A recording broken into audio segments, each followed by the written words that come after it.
Yan ang mga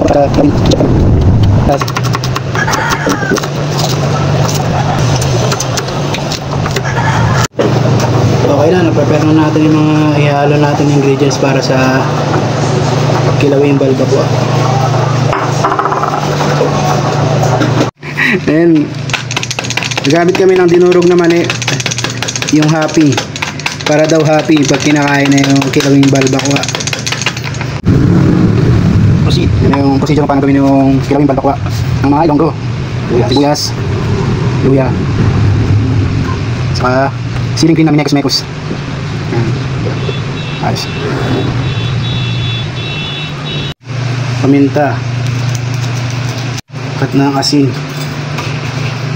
Ayan, para madaling haluin.